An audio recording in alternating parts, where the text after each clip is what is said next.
Olá, pessoal.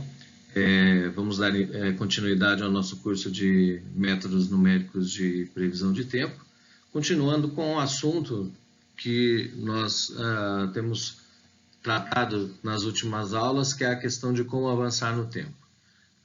Tratando aí de métodos numéricos para equações diferenciais de primeira ordem. Essa é a quarta parte desse assunto no curso. Em aulas passadas, nós vimos que a taxa de variação, de uma função, ela pode não ser constante. Aqui nessa figura a gente tem uma demonstração disso, nos diferentes intervalos de tempo aqui da função, nós temos que as tendências variam, então, de certa forma, a gente tem que tentar representar essa evolução quando a gente for fazer o prognóstico de uma determinada variável, A forma de fazer isso é integrando, então é considerando toda essa variação, envolvendo todas as derivadas, e para representar isso de uma forma aproximada, a gente utiliza uma integração no tempo, e o método que a gente utiliza para essa integração envolve o cálculo da área desses retângulos aqui nessa figura, indo aqui de um intervalo n-m até um intervalo n+1, que é o ponto que nós queremos determinar os valores no futuro. A gente viu que para fazer isso existe um erro envolvido, esse erro está representado aqui na cor vermelha por essas partes que se aproximam de triângulos, E uma outra coisa que nós vimos é que quando nós reduzimos aqui o incremento, o passo de tempo, então, por exemplo, aqui, reduzindo pela metade a ΔT sobre 2, o que acontece com esse erro dessa área verde é que há uma diminuição desse erro. A gente passa, então, esse pedacinho aqui, que antes ela compunha o erro, passa a compor a solução, então nós temos uma redução do erro à medida que nós reduzimos o passo de tempo. E nós vimos que se a gente fizer essa redução aqui indefinidamente, por exemplo, aqui nessa figura a gente mostra um ΔT sobre 8, esse erro vai ficando cada vez menor. Então, quanto menor o passo de tempo, menor será o erro, tá certo? E a gente pode estender isso para valores de ΔT bem pequenos. De tal forma que, quando o ΔT tende a zero, esse erro também tende a zero. Quando acontece isso, nós dizemos que esse esquema numérico é um esquema consistente. E isso vai ser importante para nós, vai ficar mais claro daqui a pouco. Nós vimos que a integração numérica é feita de forma aproximada, utilizando uma aproximação, quer dizer, essa forma aqui, ela leva em conta, é como se fosse uma média desde lá do intervalo n-m até o intervalo n mais 1 ΔT, e o que eu estou fazendo é a representação média dessa integral, com m mais 1 termos envolvidos nessa expressão, e essa é a fórmula que a gente utiliza para fazer o cálculo da nossa derivada. Esse L ele vai de 0 é um número inteiro positivo, ou igual a 0. E como nós vimos na aula passada, a gente chama essa aplicação dessa equação aqui de método da quadratura. Vimos que o esquema, para ser consistente, o erro deve tender a zero quando o ΔT tende a zero. E aí, na nossa expressão utilizada para fazer a análise do erro dos esquemas numéricos, que é aquela equação 7, vista na aula passada, todas as linhas naquela equação vão a zero, com exceção da primeira. O resultado, para a gente, então, fica assim, Q' menos beta mais o alfa n menos 1 e assim por diante, vezes o f aqui, são iguais a zero, uma vez que se ΔT tende a zero, o erro também tende a zero. Consequência, lembrando que o Q' é igual a f, se eu substituir aqui nessa relação, isso só é válido, só será válido se a soma desses coeficientes aqui for igual a 1. Nós chamamos essa relação de consistência. Então, utilizando a equação da quadratura e essa relação de consistência, a gente vai fazer uma aplicação, né? Hoje, nessa aula de hoje, nós vamos fazer uma aplicação dessa equação, sempre respeitando a relação de consistência, para obter uma família de métodos numéricos, né, que são frequentemente utilizados na previsão numérica do tempo. Então, esse vai ser o nosso assunto nessa aula. Essa, então, é a equação da quadratura, que nós já vimos, né? E a gente viu aqui que temos coeficientes envolvendo funções no tempo n mais 1, no tempo n, no tempo aqui n menos 1, né, passado. Então, a gente tem aqui futuro, presente, passado, né, sendo tratado nesses coeficientes. Então, olhando para essa equação, se o beta for diferente de zero, significa que nós precisaremos de uma função no futuro, né? Temos que ter um conhecimento prévio do futuro. Lembrando que f é uma função de q, então se eu tenho f de n mais 1, eu tenho que q de n mais 1 também tem que ser utilizado para que a gente possa obter o valor da função. Então nós temos, né, uma vez que essa é a nossa relação, o f depende do q, aqui em qualquer tempo, se eu uso o f de n mais 1, se eu preciso do f de n mais 1, eu vou ter que conhecer o valor ou comportamento de q no tempo n mais 1. A equação é do tipo y é uma função é igual a um f que depende do próprio y, né? Chamada às vezes de equação transcendental. E dependendo da forma funcional dessa função, esse método pode exigir uma solução iterativa, né? Dependendo de quão iterativo é isso, esse método pode ser caro computacionalmente, eventualmente até inviável. Bom, quando o beta é igual a zero, o método é chamado de explícito. Se o beta for diferente de zero, o método é chamado de implícito. Então, nós vamos tratar dos dois tipos de métodos explícitos e métodos implícitos. Nós vamos começar, então, com os esquemas explícitos. Novamente, nossa equação da quadratura, a gente vai falar aqui de alguns exemplos de esquemas explícitos. O primeiro desses esquemas é aquele em que o beta é igual a zero, obviamente, o esquema é explícito, m igual a zero e L é igual a zero. Então, a gente vai substituir esses valores aqui na equação da quadratura, né? Então, eu vou substituir aqui beta igual a zero, some esse primeiro termo, m igual a zero, vou ficar aqui com 1 sobre ΔT, né? E aqui com n, q de n mais 1 menos qn, e todos os outros coeficientes aqui após o alfa desaparecem. Então, desta forma, a gente tem aqui, né, a aplicação em cima aqui na equação da quadratura, q de n mais 1 menos q de n dividido por ΔT será igual a αn Fn. Mas a gente sabe da relação de consistência que esse αn tem que ser igual a 1, né? A soma dos coeficientes é igual a 1. Então, isso se reduz, né, a essa expressão, q de n mais 1 menos qn dividido por ΔT igual a Fn.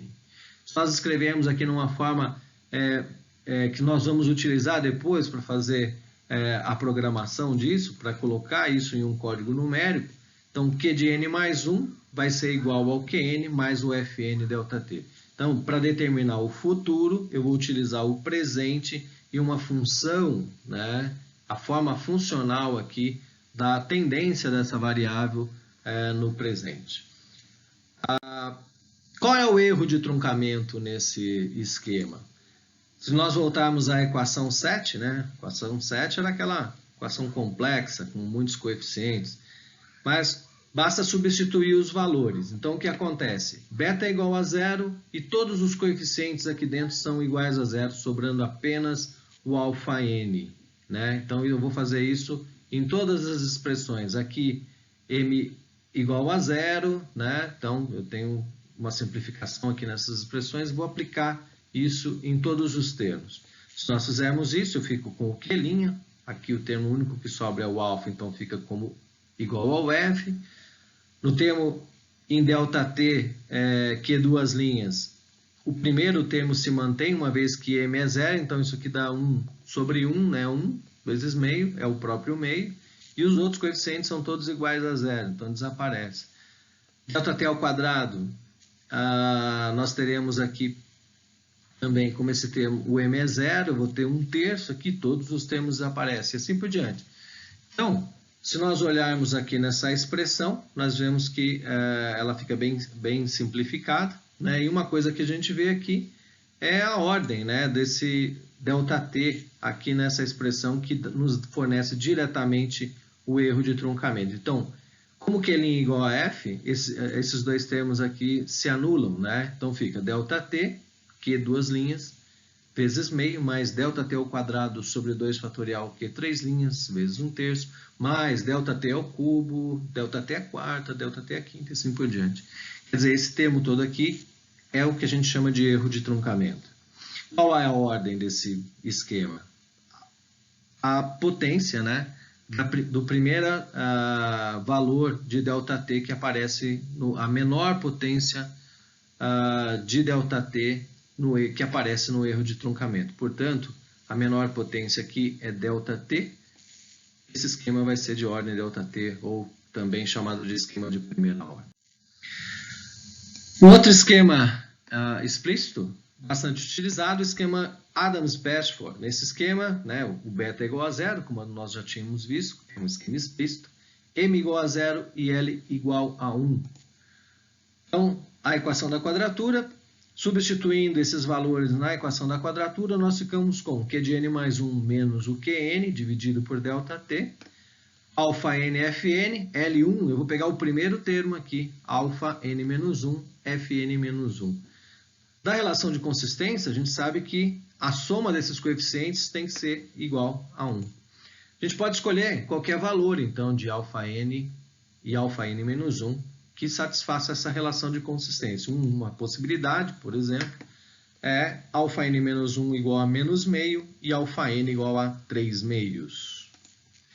Isso leva, né, a essa relação. Então, eu tenho Q de n mais 1 menos Qn dividido por ΔT vai ser igual a 3 meios de Fn menos meio de Fn menos 1.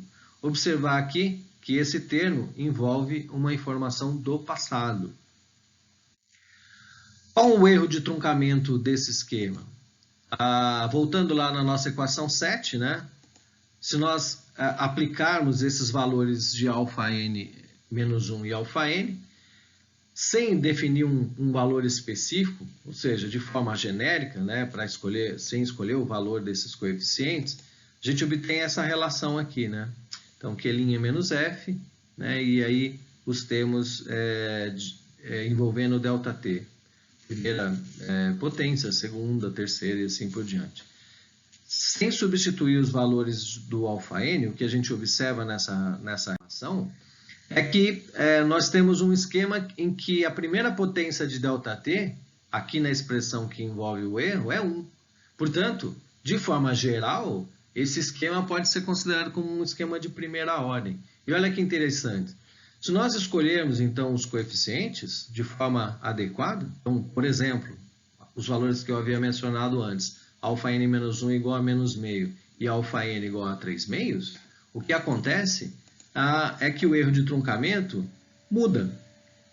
Esse termo aqui, se eu substituir os valores meio menos meio, cancela. Então, o termo em ΔT, né, vai desaparecer. Aí eu tenho aqui o termo ΔT ao quadrado, né, que se mantém. O resultado, né, vai ser ΔT ao quadrado sobre 2 fatorial, vezes Q três linhas, 5/6, mais ΔT ao cubo e assim por diante. ΔT à quarta, né? Alguns termos vão desaparecer, mas o fato é que agora o erro de truncamento por uma simples escolha de coeficientes, ou uma escolha adequada dos coeficientes, torna esse esquema de ordem 2, né? Ou de segunda ordem. Né? Bem interessante isso.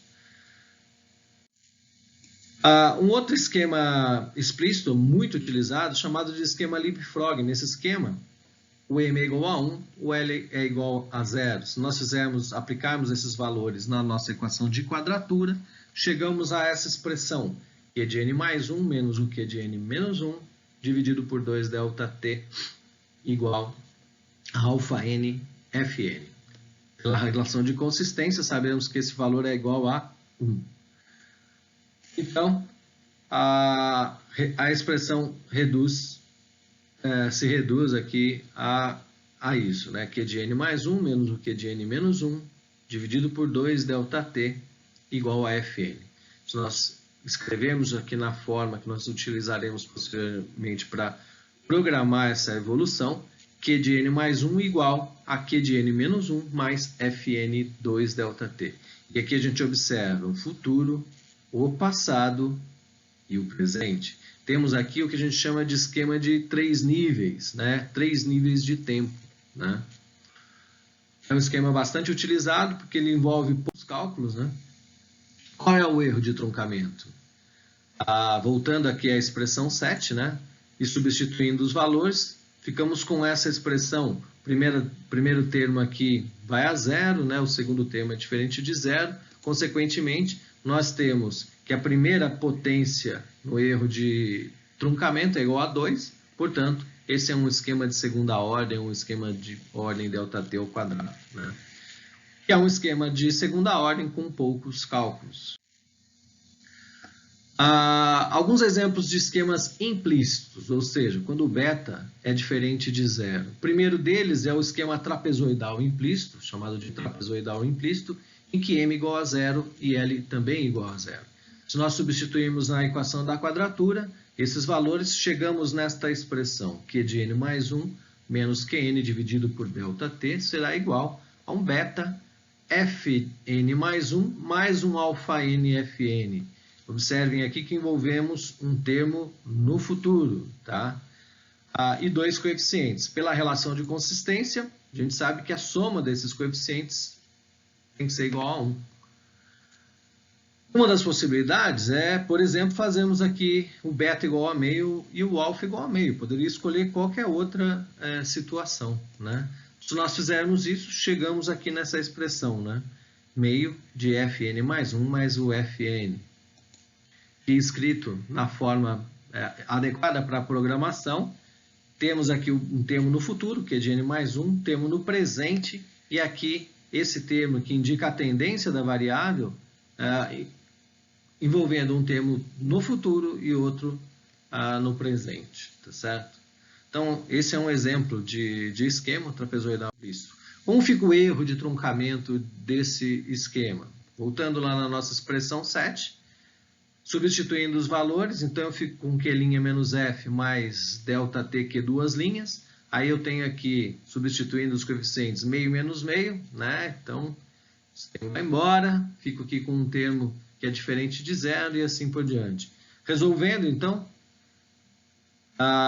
Q' menos F desaparece, vou ficar aqui com o termo ΔT ao quadrado, né? O primeiro termo que aparece no erro de truncamento é ΔT ao quadrado. Portanto, esse é um esquema de ordem 2 ou de segunda ordem. Um outro esquema implícito, chamado de esquemas, é um conjunto de esquemas, na verdade, chamado de esquemas de Adams-Moulton. Então, nesses esquemas, o L é maior que 0, pode ser qualquer e maior que 0. Então, nessa tabela, nós temos alguns exemplos, né, de aplicação desses esquemas. Então, para L igual a 1, eu vou ter 3 coeficientes. Lembrando que L igual a 1, eu acrescento o coeficiente alfa n menos 1. Para L igual a 2, eu acrescento o alfa n menos 2. E para L igual a 3, eu acrescento alfa n menos 3. A ordem de cada um dos esquemas está demonstrada aqui. Então, para L igual a 1, eu tenho um esquema de terceira ordem. Para L igual a 2, um esquema de quarta ordem. Para L igual a 3, um esquema de quinta ordem. Então, veja que acrescentar aqui, né, coeficientes aumenta a ordem do esquema numérico. Então, por exemplo, se considerarmos um L igual a 1, nossa expressão se reduz a isso, né? Q de n mais 1 menos o Qn dividido por ΔT, uma vez que m é igual a 0, beta Fn mais 1 mais alfa n Fn mais alfa n menos 1 Fn menos 1. Se nós substituirmos aqui os valores dos nossos coeficientes que satisfazem a relação de consistência, só somar aqui que a gente vê que isso é igual a 1, né? Chegamos nessa relação. Então, esse é um exemplo de aplicação aqui desse esquema chamado de Adams-Moulton, com L igual a 1. Qual o erro de truncamento desse esquema, né? Se nós fizermos a substituição, lembrando lá, o primeiro termo envolve M, né? O segundo envolve beta, o terceiro alfa n menos 1. Então, eu vou manter aqui sempre os três termos. Se nós fizermos as contas aqui dentro desse esquema, então, igualando aqui os denominadores, né? A gente chega na seguinte relação. Q' menos F mais ΔT Q duas linhas vezes 0, mais ΔT ao quadrado sobre 2 fatorial Q três linhas vezes 0 também. Então, esses dois primeiros termos aqui desaparecem. Começa a ser diferente de 0 a partir de ΔT ao cubo.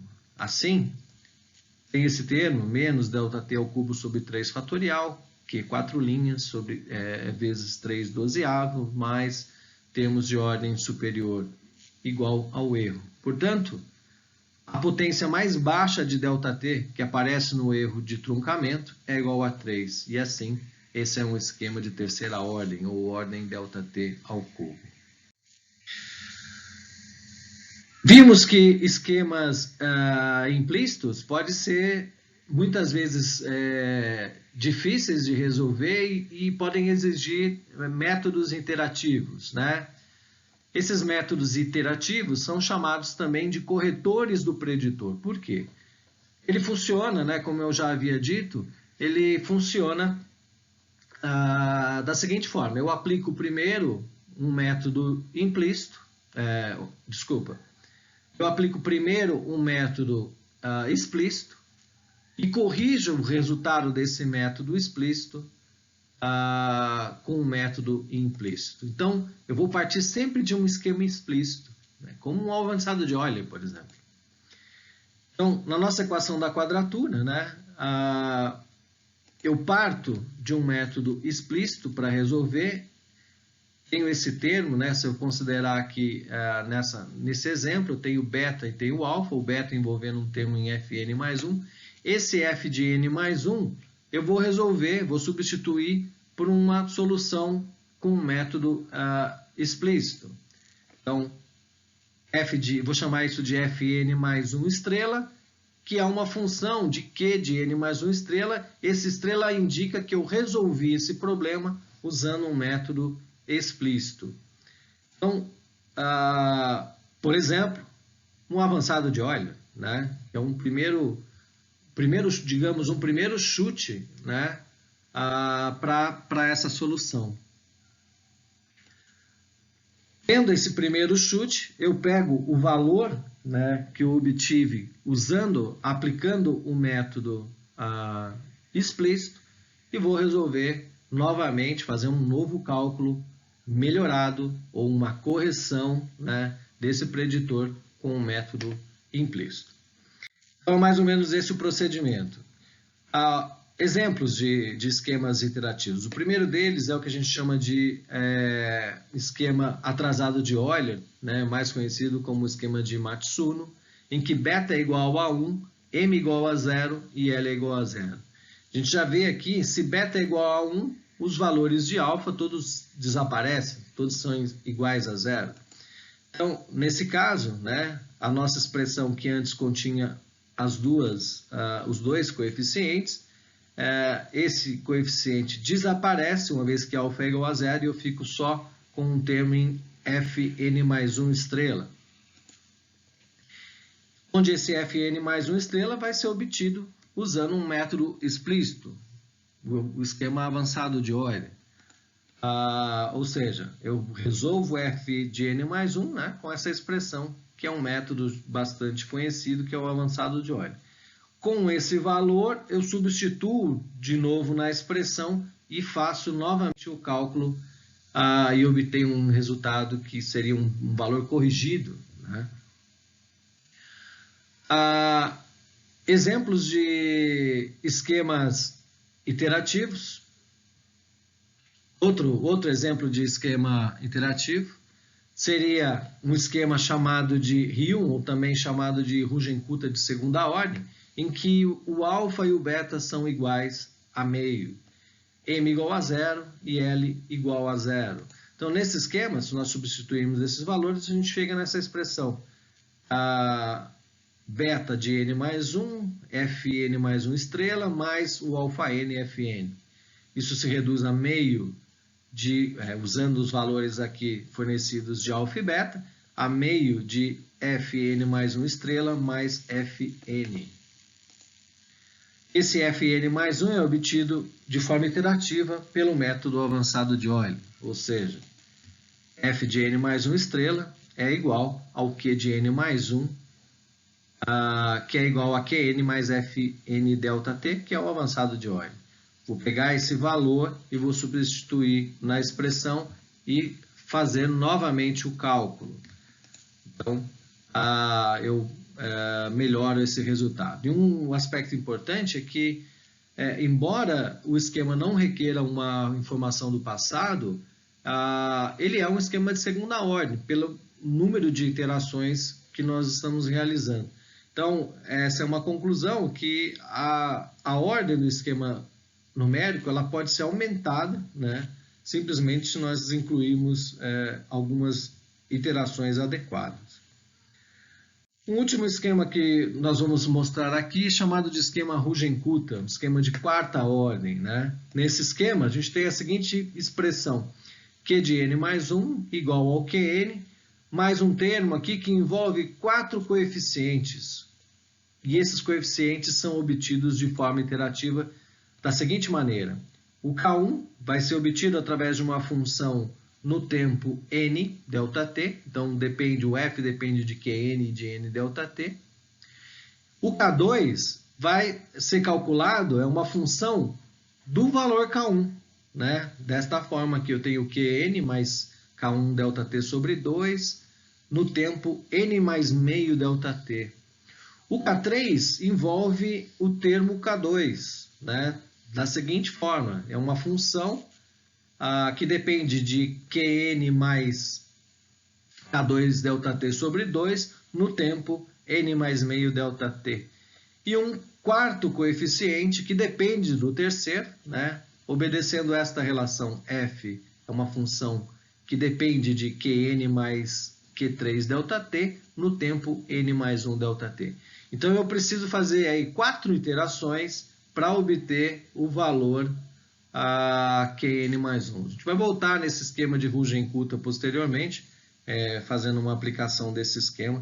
É um esquema bastante utilizado nos modelos mais recentes, os modelos mais modernos utilizam métodos de Rugenkutta em diferentes ordens, né, de precisão, que é um esquema que permite, nós veremos mais tarde, o uso de passos de tempo maiores, apesar dele ser um esquema relativamente caro do ponto de vista computacional.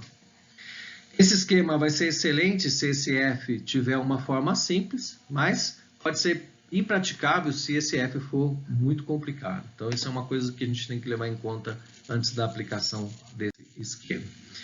Sumarizando, então, os assuntos dessa aula, nós vimos que existe um método generalizado para obtenção de esquemas numéricos, esse método é chamado de método da quadratura. Os esquemas podem ser classificados como explícitos e implícitos, né? Os esquemas implícitos podem ser iterativos. Na próxima aula, nós veremos como aumentar a precisão de um esquema numérico, como aumentar a ordem de precisão de um esquema numérico. Então, por hoje é só. Obrigado pela sua atenção e até a nossa próxima aula.